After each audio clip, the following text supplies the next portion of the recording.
Hello everyone, this is Chandrakant Patle, founder of strategy Duniya. I hope कि आप सभी लोग बहुत अच्छे होंगे। आज इस सेशन में हम डिटेल में बात करने वाले हैं कि हम फर्स्ट 1000 एडमिशन कैसे अपने स्कूल में बढ़ाएं और अपने स्कूल को कैसे ब्रांड बनाएं।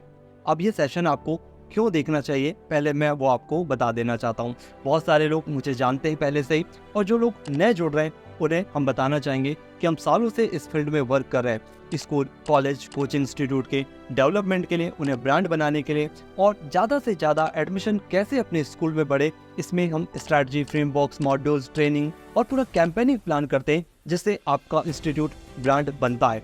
हर एक स्कूल मैनेजमेंट का एक सपना होता है कि फर्स्ट 1000 एडमिशन हम कैसे बढ़ाएं, स्ट्रेंथ कैसे बढ़ाएं, बट बहुत सारे स्कूल मैनेजमेंट का ये सपना सालों तक पूरा नहीं होता। वैसे 3 साल में आप ये नंबर को अचीव कर सकते हैं, तो उसी के लिए हम लोग प्लान करेंगे। बड़े स्कूल में क्या होता है, 1 ईयर 2 ईयर में ये नंबर अचीव हो जाते हैं, बट जो छोटे लेवल पे स्टार्ट किया हुआ है, जहाँ पर बहुत ज़्यादा कंपटीशन है और भी बहुत सारे चैलेंजेस हैं, तो उन्हें 3 साल लग जाते हैं। बट आपको प्लान करना है कि कम टाइम में आपको ज़्यादा से ज़्यादा स्ट्रैटेजी मॉड्यूल्स इम्प्लीमेंट करके अपने इंस्टीट्यूट को ब्रांड बनाना है। बट बहुत सारे स्कूल मैनेजमेंट का ये सपना कभी पूरा होता ही नहीं, और बढ़ते कंपटीशन में आपको बहुत सारे स्ट्रैटेजी, बहुत सारे स्टेप्स आपको लेने पड़ते हैं जिससे आप ये नंबर को अचीव करेंगे। तो अब हम स्टार्ट करते हैं। फर्स्ट जो आपका स्टेप होगा, आपने प्लान कर लिया कि हमें 1000 जो स्ट्रेंथ है वो अपने स्कूल में लेकर आना है, तो उसका पहला स्टेप ये होगा कि आपको सही स्ट्रैटेजी, सही फ्रेमवर्क्स, सही रोड मैप आपका होना चाहिए कि ये जो नंबर है कितने सालों में लेकर आएंगे। तो फर्स्ट टाइम आपको क्या करना है, मार्केटिंग का एक रोड मैप तैयार करना है। मार्केटिंग रोड मैप से आपको पता चल जाएगा कि हमको कैसे कैंपेनिंग चलाना पड़ेगा। कैंपेनिंग में आपको ध्यान रखना पड़ेगा कि हमें वीकली क्या करना है, मंथली क्या करना है, ईयरली क्या प्लान होना चाहिए। आपके पास 3 साल का प्लान होना चाहिए। हाँ, अगर आपके स्कूल को ज़्यादा टाइम हो गया तो फिर ये टाइम को आपको कम करना पड़ेगा। 1 साल 2 साल में इस नंबर को आपको प्लान करना है कि ये जो टारगेट है, ये जो गोल है, आप अचीव कर पाएंगे। पर हाँ, आपके स्कूल को भी 1 साल हुए हैं तो आप टाइम ले सकते हैं, आपके पास 1 साल 2 साल होगा। बट मैंने बताया कि जैसे कंपटीशन बढ़ रहा है उस हिसाब से आज बहुत मुश्किल हो जाता है, तो हमें सही रोड मैप के साथ आगे बढ़ना पड़ेगा। देखिए, मार्केटिंग करने का मतलब ये नहीं होता कि आपने पैम्पलेट बांट दिया, होर्डिंग लगा दिया, बैनर लगा दिया, सोशल मीडिया पे मार्केटिंग कर दिया और आसानी से ये नंबर आपको मिल जाएंगे। बहुत मुश्किल है। आपको हर एक छोटे छोटे स्टेप्स लेने पड़ेंगे जो आपके इंस्टीट्यूट को ब्रांड बनाता है। तो आपको सबसे पहले क्या करना है, पूरा रोड मैप तैयार करना है। अब ये रोड मैप में भी अलग अलग प्लान होंगे। एक होगा मार्केटिंग रोड मैप होगा, एक होगा आपको ये नंबर कहाँ से मिलेंगे। तो इसके लिए आपको एक फ्रेमवर्क बनाना पड़ेगा जिससे हम बोलते हैं एडमिशन फ्रेमवर्क्स आपको तैयार करने पड़ेंगे कि भैया आएंगे कहाँ से एडमिशन, इसके लिए हमें क्या क्या करना पड़ेगा, ठीक है, हमें कैसे टारगेट सेट करना पड़ेगा, इसे कौन करेगा। ये सारी चीज़ें आपको एक पूरा प्लान करना पड़ेगा और एक पेपर वर्क में इसे तैयार करना पड़ेगा। तो आपको रोड मैप, फर्स्ट जो स्टेप होगा आपका रोड मैप तैयार होना चाहिए। अब उसके बाद हम आगे के स्टेप में बढ़ते हैं। उसके बाद आपको ध्यान रखना है कि जो आप टीम बनाएंगे, अब टीम में यहाँ पर कई लोगों को, बहुत से लोगों को लगता है कि मार्केटिंग की टीम हो डोर टू डोर और वही नंबर लाकर आपको दे देगी, तो ऐसा नहीं होता है। एक परसेंटेज होता है। अगर आपके यहाँ डोर टू डोर कैंपेनिंग कर रहे हैं तो एक परसेंटेज होता है, उसके हिसाब से ही वहाँ से उतने जो आपको लीड मिलेगी या आपके यहाँ पे जो स्ट्रेंथ बढ़ेगी तो एक नंबर होगी। बाकी आपको बहुत सारी चीज़ें करना पड़ेगा। लगभग आपको 10 to 15 स्टेप्स आपको लेने पड़ते हैं। तो यहाँ जो टीम है, आपकी जो टीम होगी, देखिए अकबर एक राजा था, उसके भी 9 रत्न थे। ये क्यों इतना फेमस है, क्योंकि अकेला पर्सन कुछ नहीं कर सकता। एक अच्छी टीम आपको बड़े रिजल्ट लाकर दे सकती है। आपको एक अच्छी टीम तैयार करना है। अब टीम में आपको क्या करना है, देखिए आपकी टीम की जो वीकनेसेस होंगी और उसके जो स्ट्रॉन्ग पॉइंट होंगे, इनको देखना है कि कौन सा मेंबर कौन सा काम अच्छे से कर सकता है और कौन सा मेंबर कौन सा काम नहीं कर सकता, तो उसे वो वर्क नहीं देना है। अब यहाँ पर क्या होता है ना, सारी चीज़ें आप एक पर्सन पे लाके दे दी कि डिसीजन भी वही लेगा, वही आपको गाइड करेगा, तो यहाँ पर आपको बहुत सारे चैलेंजेस आएंगे। और यहाँ पर एक बात आपको ध्यान रखना है कि देखिए, आपकी समस्या का समाधान इस बात पे भी निर्भर करता है कि आपका सलाहकार कौन है, श्री कृष्ण है या फिर शकुनी है। तो बहुत इंपॉर्टेंट होता है जब आप बड़े नंबर के बारे में सोचते हैं, बड़ा सोचते हैं, उस समय आपको उस लेवल पे सोचना भी पड़ता है। देखिए, मैं यहाँ पर काम चलाने की बात नहीं कर रहा हूँ कि बस आपका स्कूल चल रहा है, छोटे नंबर हैं, भैया हो जाएगा, सोचेंगे अभी क्या करना है बाद में करेंगे, तो ये सोच के लिए मैं इस वीडियो को नहीं बना रहा हूँ। ये बड़े स्केल पे बड़ी प्लानिंग जो करते हैं, जिनके विजन बड़े, उनके लिए ये वीडियो है कि एक स्कूल है तो दूसरा स्कूल कैसे ओपन करेंगे। अभी यहाँ पर एक और मैं आपको बात बता देना चाहता हूँ कि हो सकता है आज आपके यहाँ अच्छे नंबर हो, 2000 3000 आपके यहाँ जो स्ट्रेंथ हो वो हो, बट कल को एक कॉम्पिटिटर आ गया, उस समय क्या होगा? क्योंकि जिस तरह से कंपटीशन बढ़ रहा है तो आपको हर एक चीज़ पहले से ही प्लान करके चलना पड़ेगा। एक अच्छा नंबर माना जाता है 2000 3000 की जहाँ पे स्ट्रेंथ होती है, वो एक अच्छा नंबर माना जाता है, बट उसमें भी ध्यान रखा जाता है कि वो ब्रांड है या नहीं है, पेरेंट्स की फर्स्ट चॉइस में आपका स्कूल है या नहीं है। अगर नहीं है तो उस पर काम करिए। नंबर मत देखिए आप कि आपके यहाँ 2000 या 3000 स्ट्रेंथ है, उसमें देखिए कि आप सिटी में किस पॉइंट पे आ रहे हैं, नंबर 1 नंबर 2 नंबर 3 पे आ रहे हैं। तो ऐसा नहीं है मैं बोल रहा हूँ कि आपको अभी से ही प्लान करना है, बट ऐसे विजन तो लेके चलना पड़ेगा, तब तो हम उस नंबर को अचीव कर पाएंगे। हमने अपने यूट्यूब की शुरुआत किया था, ये वर्क की शुरुआत किया था, मुझे नहीं पता था कि मैं इतनी इंडिया में ग्राउंड लेवल पे बड़े बड़े स्कूल्स बुलाएंगे, मैं वहाँ जाऊँगा, ट्रेनिंग दूंगा, और आज यूट्यूब पे भी मैं रैंक करता हूँ। कोई सर्विसेज मैं सेल नहीं कर रहा हूँ, सिर्फ स्ट्रैटेजी प्लान कर रहा हूँ। तो आप समझिए कितना अच्छा आज टॉप रैंक पे मैं आता हूँ, तो हमने काम किया हुआ है। तो वैसे ही आपको नंबर 1 बहुत आसान है, उस पर पहुंचा जा सकता है। तो इस पे हम लोगों को काम करना पड़ेगा सही स्ट्रेटजी बनाकर। तो सेकंड जो हमने पॉइंट समझा वो समझा टीम। आपकी टीम बहुत शानदार होनी चाहिए। टीम के बिना शायद इतना बड़ा जो आप नंबर है वो आपको नहीं मिल सकता। तो एक अच्छी टीम बहुत इंपॉर्टेंट होती है। नेक्स्ट स्टेप जो आपको फॉलो करना है वो करना है मार्केटिंग रिसर्च। मार्केट रिसर्च, आपको मार्केट में देखना पड़ेगा कि आपका जो टारगेट पेरेंट है, स्टूडेंट है, वो कौन है, उनकी पेइंग कैपेसिटी क्या है, किस एरिया में रहते हैं, आपकी जो नियर बाई कितने ऑफिसेज हैं, गवर्नमेंट ऑफिस हैं, ठीक है, ऐसे कवर्ड कैंपस कितने हैं जहाँ पर वो फैमिली रहती है, ठीक है, आपको लीड कहाँ से मिलेगी, मेन मार्केट कहाँ पर है, ठीक है, कितने गांव आपके अंडर में आते हैं, रेडियस में आते हैं, ये सारी चीज़ें, आपका स्कूल अर्बन एरिया में है या फिर रूरल एरिया में है, ये सारी चीज़ें मार्केट रिसर्च में आता है। मार्केट रिसर्च में लगभग 30 से 50 पॉइंट्स पे मार्केटिंग रिसर्च किया जाता है। इसमें डिटेल में पता चल जाता है कि हम कितने साल में ये नंबर को अचीव करेंगे, 1 ईयर 2 ईयर या 3 ईयर में। तो आपको मार्केट रिसर्च करना जरूरी होता है। यहाँ पर मैं एक आपको इम्पोर्टेंट बात बताना चाहूँगा कि मार्केट रिसर्च कई बार क्या होता है, हमें लगता है कि हमारे हिसाब से सब कुछ अच्छा है। ये मैं क्यों बोल रहा हूँ, क्योंकि मैं बहुत ग्राउंड लेवल पे वर्क कर रहा हूँ, बड़े बड़े स्कूल्स में वर्क कर रहा हूँ, ठीक है, तो वहाँ मुझे समझ आने लगा है। कई बार हमें लगता है कि हम जो सोच रहे हैं वही ठीक है, हमारे प्रिंसिपल जो बता रहे हैं ठीक है, हमारे मैनेजर के हिसाब से भी ठीक है, हमारे हिसाब से भी जो टॉप मैनेजमेंट है उसके हिसाब से भी ठीक है, तो ठीक है। पर कई बार क्या होता है, कोई बाहर से जो ट्रेनर या एक्सपर्ट आता है वो कुछ चीज़ें ऐसी बता देता है आपको जो आपको नहीं पता था या आप उस पर ध्यान नहीं दे पा रहे। तो आपको बाहर से भी एक रिसर्च करवाना चाहिए। तो ये आपको ध्यान रखना है कि हमें कितने टाइम में ये जो नंबर आएगा उसके लिए हमें किन किन चीज़ों की ज़रूरत पड़ेगी, क्या क्या कमियां हैं, क्या क्या हमारे पास पॉजिटिव चीज़ें हैं, उसको आपको प्लान करना है, उसको आगे लेकर जाना है पेरेंट्स तक।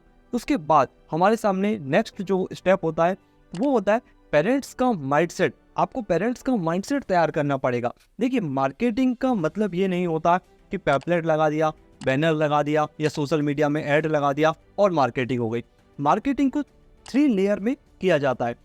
पहला होता है आउटसाइड मार्केटिंग, उसके बाद आता है टारगेट मार्केटिंग, उसके बाद आता है डायरेक्ट अप्रोच। ऐसे 3 स्टेप्स में आपको पेरेंट्स का माइंडसेट तैयार करना होता है।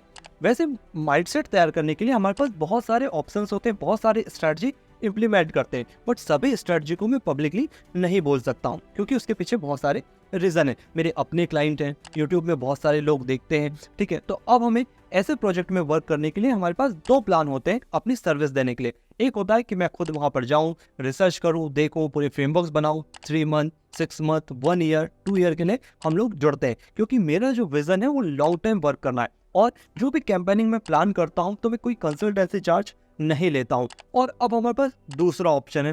दूसरा ऑप्शन ये है कि हम जहाँ नहीं पहुँच सकते, देखिए मैं मंथ में सिर्फ 1 या 2 विजिट ही कर पाता हूँ या 3 विजिट कर पाता हूँ, उतना ज़्यादा ट्रैवल नहीं कर सकता, पर ट्राई करता हूँ जितना हो सकता है। तो ऐसे में हम कहीं नहीं जा सकते या कोई हमें बुला नहीं सकता या हमारे ऑफिस नहीं आ सकता, तो हमने उनके लिए my strategy my school programme बना के रखा है। उस प्रोग्राम में लगभग 30 से 50 स्ट्रैटेजी, मॉड्यूल्स, फ्रेमवर्क्स, बहुत सारा कंटेंट है जिससे आप अपने स्कूल को ब्रांड बना सकते हैं। और उसके भी चार्ज हम उतने नहीं ले रहे हैं, उतना ही ले रहे हैं जितना अगर आप अपनी फैमिली के साथ कोई रेस्टोरेंट में जाते हैं खाना खाने के लिए, जो बिल आता है उतना ही लगभग चार्ज है, उससे कम है। तो हमारे पास इतना अच्छा कंटेंट आपको देने के लिए मेरी अपनी टीम है, मेरा अपना ऑफिस है, उसको चलाने के लिए मुझे कुछ फंड की ज़रूरत पड़ती है। इसीलिए वो प्रोग्राम हमने बनाया हुआ है। तो क्यों ना हम नहीं पहुंच सकते तो क्या हुआ, हमारा प्रोग्राम उन लोगों तक पहुंच जाए। और क्योंकि मैं कोई भी सेल नहीं करता, किसी की मार्केटिंग नहीं करता, कोई भी मैं अपने यूट्यूब में किसी प्रकार का कोई सेल नहीं करता, कोई ना फ्रेंचाइजी देता हूँ, ना कोई स्टूडियो सेटअप सेल कर रहा हूँ, है ना, और ना ही कोई सॉफ्टवेयर सेल कर रहा हूँ। तो ऐसे में हम स्ट्रैटेजी बना रहे हैं और इस पूरा ट्राई करता हूँ कि अच्छी स्ट्रैटेजी आपके सामने लेकर आऊँ और जिससे आप इम्प्लीमेंट करें और अपने स्कूल को डेवलप करें। तो अब हम फिर से अपने टॉपिक पे आते हैं कि पेरेंट्स का माइंडसेट तैयार करना बहुत इंपॉर्टेंट होता है। ये पेरेंट्स का माइंडसेट तैयार करने के लिए कुछ स्टेप्स होते हैं, लगभग आपको 10 स्टेप्स को फॉलो करने रहते हैं, जो master ji my school programme में बताया हुआ है, या मैं कहीं जाता हूँ वहाँ पे भी हम लोग पूरा ये कैंपेनिंग प्लान करते हैं। तो पेरेंट्स का माइंडसेट तैयार करना बहुत इंपॉर्टेंट है। नेक्स्ट स्टेप आपको लेना है स्कूल ब्रांड प्रोफाइल। इस पे आपको जबरदस्त काम करना पड़ेगा। प्रोफाइल में 2 तरह के होते हैं, एक होता है ऑनलाइन और ऑफलाइन। तो अब ऑनलाइन की बात करते हैं। पहले ऑनलाइन में आपको यूट्यूब, इंस्टा, फेसबुक, वेबसाइट और गूगल प्रोफाइल, ये सारी चीज पे आपको जबरदस्त काम करना पड़ेगा और ऑफलाइन मार्केटिंग में भी करना पड़ेगा। अब हम ऑनलाइन मार्केटिंग की बात करते हैं तो देखिए, यहाँ पर कोई भी पेरेंट आपकी प्रोफाइल तब विजिट करेगा जब आप उसको अच्छा कंटेंट दोगे। आपकी जो पोस्ट होती है, ग्राफिक पोस्ट, वो बहुत अच्छी होनी चाहिए, क्वालिटी होनी चाहिए उसमें, ठीक है। आप जो ऐड चलाते हैं वो ऐड कैसे, वीडियो कैसे, कैसा बनाया जा रहा है वो वीडियो को, बहुत इंपॉर्टेंट है। देखिए, एक ऐड वीडियो बहुत इंपॉर्टेंट रोल प्ले करता है। इसको प्रेजेंटेशन वीडियो कैसा है आपका, बहुत हाई लेवल पे बनाया जाता है। कई बार क्या होता है, बहुत सारे स्कूल मैनेजमेंट से हम बात करते हैं तो उनको लगता है हमारा जो वीडियो है बहुत अच्छा है, बट एक बार आप रिसर्च करके देखिए, आपको पता चलेगा कि लोग कहाँ तक पहुंच गए। देखिए, यहाँ पर जो हम बात कर रहे हैं ना, बड़े लेवल पे बात कर रहे हैं। अच्छा एक ब्रांड बनाना है अपने स्कूल को, ठीक है, काम चल रहा है, हो जाएगा, उस पर अभी हम काम नहीं कर रहे हैं, ठीक है। तो यहाँ पर आपको इस बात का ध्यान रखना पड़ेगा। पेरेंट्स टेस्टिमोनियल पे आपको काम करना है, स्टूडेंट फीडबैक पे आपको काम करना है, ठीक है। बहुत सारे तरह से आप अपनी प्रोफाइल को बिल्ड करिए। आपको पूरा कैलेंडर तैयार करना पड़ेगा, हमें कौन सा कब वीडियो अपलोड करना है, जो कंटेंट होगा क्या वो वैल्यू बेस्ड कंटेंट होगा। तो बहुत सारे स्ट्रेटजी आपको इम्प्लीमेंट करना पड़ेगा, तब जाके आपको एक बड़े नंबर की ओर आप आगे बढ़ेंगे। और ऑफलाइन मार्केटिंग में भी वैसे ही होगा। आपका वेबसाइट कैसा है, आप कोडिंग कैसे लगा रहे हैं, ठीक है, आपके बैनर कैसे लगा रहे हैं, क्या वो हुक दे पा रहा है, नहीं। अभी हुक क्या होता है इसमें डिटेल में बात नहीं कर सकते, बट कोई भी किसी चीज़ को पढ़ता है या देखता है तो उस समय ना वो एकदम से आपसे कनेक्ट होता है। तो ऐसी चीज़ें आपको लेकर आना पड़ेगा। तो ये कुछ स्टेप्स आपको फॉलो करने पड़ेंगे। प्रोफाइल पे आपको जबरदस्त काम करना पड़ेगा, क्योंकि सबसे पहले आपका नाम जाता है, नाम जाने के बाद आपकी प्रोफाइल चेक किया जाता है। वहाँ पेरेंट्स को वजह देनी पड़ेगी कि आपके कैंपस में विजिट करें। वैसे हम इसमें बहुत डिटेल में प्लान करते हैं, फ्रेमवर्क्स प्लान करते हैं। अभी हम ये वीडियो पे उसमें डिस्कशन नहीं कर सकते क्योंकि वीडियो लंबा हो जाएगा। हम आगे बढ़ते हैं। अब जो स्टेप आपको फॉलो करने हैं वो देख रहे हैं कि आपको ना हाई वैल्यू प्रोवाइड करना है। कोई भी आपके कैंपस में विजिट करे, क्योंकि आपने 1 साल 2 साल का टाइम लिया है, जब आप बड़े स्ट्रेंथ की ओर बढ़ेंगे, ज़्यादा स्ट्रेंथ की ओर बढ़ेंगे, तो आपको हाई वैल्यू प्रोवाइड करना है। आपके कैंपस में कोई पेरेंट आते हैं या फिर भी कोई गेस्ट आता है या कोई लोकल के लोग आते हैं, तो वहाँ पर आने के बाद ना उन्हें ऐसा प्रीमियम फील होना चाहिए, ताकि वो बाहर निकलने के बाद बात करें, यार क्या मैनेजमेंट था, इनकी कितनी शानदार टीम थी, कितना अच्छा ये लोग ट्रीट करते थे, इनका वर्किंग स्टाइल कितना अच्छा है। ये सारी चीज़ें आपको बड़े प्लानिंग के थ्रू प्रेजेंट करना पड़ेगा। एंट्री कैसी है, ये सारी चीज़ों को जब आप मैनेज कर लेंगे तो ये क्या होता है, माउथ पब्लिसिटी में बहुत इंपॉर्टेंट रोल प्ले करता है। और बाहर निकलने के बाद आपके स्कूल के बारे में बहुत अच्छी बात करते हैं, माउथ पब्लिसिटी बहुत अच्छी होती है। इसमें भी लगभग आपको 15 से 20 पॉइंट्स का ध्यान रखना पड़ता है, प्लानिंग करनी पड़ती है। माई स्ट्रेटजी माई स्कूल प्रोग्राम में इस पर भी डिटेल में हमने बात किया हुआ है।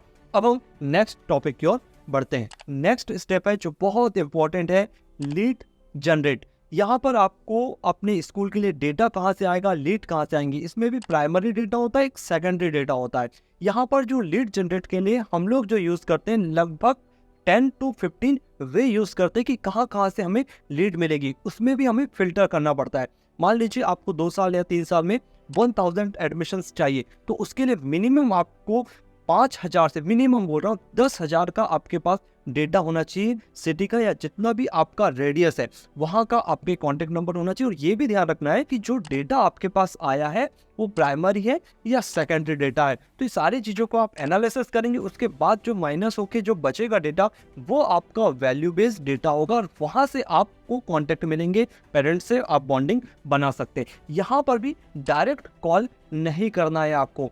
कैसे कॉल करना है, कैसे अप्रोच करना है, वो दूसरे वीडियो में डिटेल में बताया हुआ है। बाकी आप हमसे फ़ोन कॉल पे भी पूछ सकते हैं। ठीक है, तो लीड जनरेट बहुत इंपॉर्टेंट रोल प्ले करेगा आपके लिए। नेक्स्ट जो आपको स्टेप फॉलो करना है वो करना है आपका मैनेजमेंट कैसा है। देखिए मैनेजमेंट बहुत इंपॉर्टेंट होता है। सभी को लगता है कि अब बहुत अच्छा मैनेजमेंट कर रहे हैं। देखिए एक स्कूल ऑनर बिजनेसमैन है बट उसके पास इतना टाइम नहीं होता है कि सब छोटी छोटी चीज़ों को देखें। तो उनकी जो टीम होती है उनका काम है इस सारी चीज़ों को बहुत अच्छे से मेंटेन करना, अरेंज करना। तो आपका जो मैनेजमेंट है उसमें देखिए कई बार टीचर्स बीच में छोड़ के चले जाते हैं, कई टॉप मैनेजमेंट कहीं उसमें से कोई छोड़कर चले जाता है। ठीक है, तो ये क्यों जाते हैं ये देखिए आप। ठीक है, आपका क्या ऐसा तो नहीं है कि आपका जो मैनेजमेंट चल रहा है कि सिर्फ आप ही के भरोसे चल रहा है। आप स्कूल जा रहे हैं तो स्कूल चल रहा है, नहीं जा रहे हैं तो स्कूल बस चले ही रहा है, ऐसा तो नहीं है। आपको उस पर कमांड बनानी पड़ेगी, क्योंकि जब बड़े डिजिट की ओर बढ़ोगे तो आपका जो मैनेजमेंट है वो शानदार होना चाहिए। मैनेजमेंट के भी कुछ रूल्स होते हैं, बहुत सारे रूल्स होते हैं। तो इस पर भी हम लोग ज़बरदस्त काम कर रहे हैं और बहुत जल्दी हम इस पर एक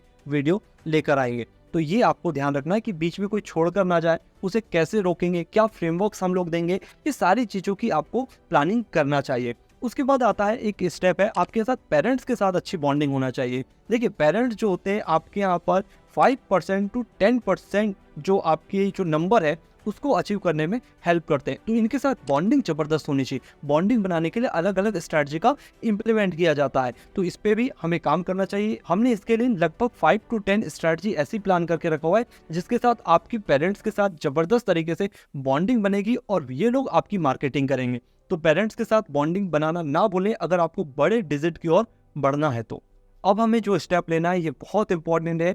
इसमें आपको बनाना है अपने स्कूल का कोर, यूएसबी बोलते हैं बिजनेस में। तो आपको एक कोर डिसाइड करना है कि भाई एक जो पेरेंट है उसके पास 10 स्कूल जा रहे हैं, वो आपका स्कूल क्यों आए। आज की डेट में एक पेरेंट के पास लगभग स्टूडेंट के पास 10-12 और स्कूल जा रहे हैं, वो आपके यहाँ क्यों आए। तो यहाँ पर आपको अपना कोर डिसाइड करना है कि आपको मार्केट में किस नाम से जाना जाए। कोर डिसाइड करने के लिए आपको कुछ फ्रेमवर्क्स फॉलो करने पड़ेंगे, उससे आपको पता चलेगा कि आपका कोर है क्या। अब यहाँ पर आप ये मत बोलिएगा कि हमारा एकेडमिक बहुत अच्छा है, रिजल्ट हम देते। तो यहाँ पर मैं आपको बताऊँ, ठीक है हमें अंदर की बात पता होती है बट मार्केट में सब लोग यही बोलेंगे ना कि हमारा एकेडमिक बहुत अच्छा है, हम रिजल्ट बहुत अच्छे देते। कोई ये थोड़ी बोलेगा कि हमारा नाम अच्छा नहीं है, हमारे यहाँ एकेडमिक अच्छा नहीं है, हम रिजल्ट अच्छा नहीं देते। भाई मार्केटिंग में तो सब बोलते हैं, हाँ अंदर की सबको बात पता होती है। तो यहाँ पर आपको ध्यान रखना है और ऐसा होना चाहिए जो पेरेंट्स सुने तो उसे लगना चाहिए कि हाँ ये स्कूल मार्केट में थोड़ा अलग है दूसरों की कंपेयर में। तो आपको कोर डिसाइड करते आना चाहिए। आप अपना कोर बनाइए कि आपका कोर है क्या, और जब आप कोर डिसाइड करते हैं तो कोर को कैसे प्रेजेंट करना है ये बहुत इंपॉर्टेंट होता है। यहाँ पर आपका दिमाग चाहिए कि उस चीज को हम पेरेंट या स्टूडेंट तक कैसे